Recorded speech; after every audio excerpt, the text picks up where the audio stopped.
I'll go ahead and show you a little bit about that other part to kind of help you be prepared to start with that one.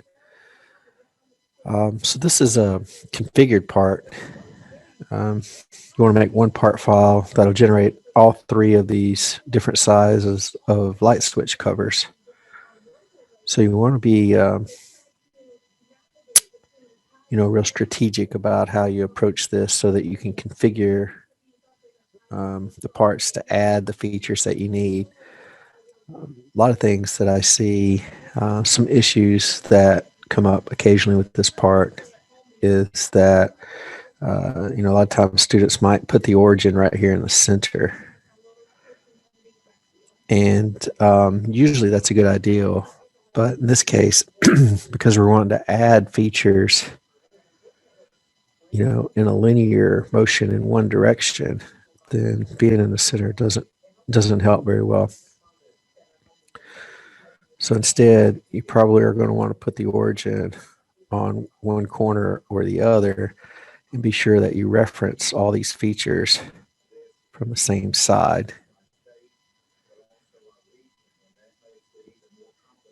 And you'll drive these features with a linear pattern, and then you'll configure that number of features just like you would configure a dimension, like we talked about last week and the week before.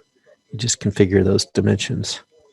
And I am recording this, so you can come back and take a look at that if you need to. So that's one thing that will help, I think.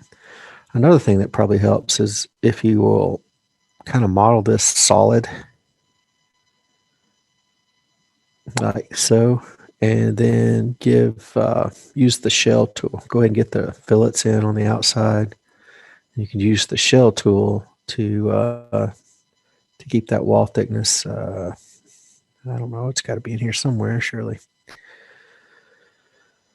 Yeah, 0.09. So if you'll keep that 0.09 wall thickness with the shell tool, that'll generate the biggest shape of it. And then the other thing are these ribs. So what I recommend that you do on these ribs would be to, these ribs could be made on a plane going through the center or whatever, but just make these half circle shapes and extrude it up to the surface in both directions. That should let you do that. And same thing this way, with these ribs. So this one, you'd want to pattern it to the horizontal ones. You can just make two that go surface to surface, but the vertical ones, because there's going to be more ribs for every opening. So this one will have three. So there'll be one here, here, here. This one will have four. There'll be one here, here, here, here. So you'll pattern those ribs as well, just like you do the other features. So those are some things I think will help get that moving along. So hopefully that will benefit you.